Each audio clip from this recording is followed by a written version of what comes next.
Title: Peter Pan and the Adventures in Neverland. Once upon a time, in the heart of London, a young girl named Wendy Darling told her two brothers, John and Michael, a bedtime story about pirates, fairies, and hidden treasure.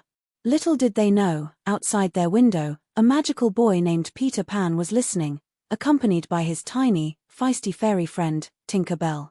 Peter had come to retrieve his shadow, which had mischievously escaped and found its way to the Darlings' nursery.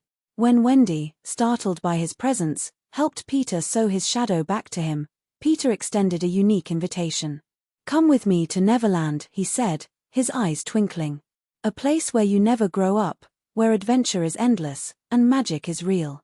With a sprinkle of Tinker Bell's fairy dust and a thought of the happiest things, Wendy, John, and Michael soared through the night sky with Peter, off to a place beyond the stars. In Neverland, the Darling children found themselves in a world of wonder, surrounded by mystical forests, enchanted lagoons, and pirate ships anchored by rocky cliffs. They met the Lost Boys, a group of fun-loving children who followed Peter and had no parents of their own.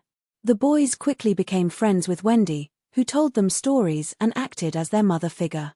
Their peace was disrupted by Captain Hook, a fierce pirate with a grudge against Peter Pan, who had once caused him to lose his hand to a crocodile.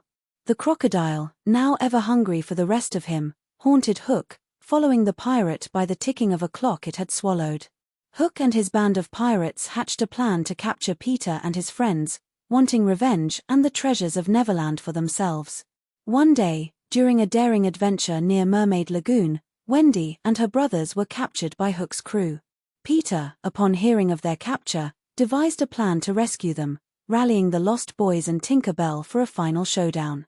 With courage and cunning, Peter snuck aboard Hook's ship under the cover of night, freeing Wendy, John, and Michael just in time.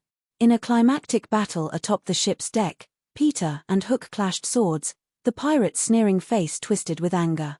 Just as Hook seemed poised to strike Peter down, the crocodile's ticking grew louder. Distracted by the sound, Hook stumbled overboard, falling into the crocodile's waiting jaws. Peter and the others celebrated as Hook's ship, now theirs, became a symbol of victory and freedom in Neverland. After many more adventures and discoveries, Wendy and her brothers decided it was time to return home.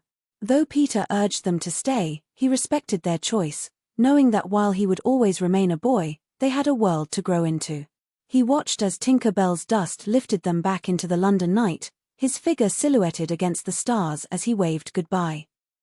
As they arrived home, Wendy promised to never forget Peter Pan, her hero and friend, who would forever remain in Neverland, where the magic of childhood lives on.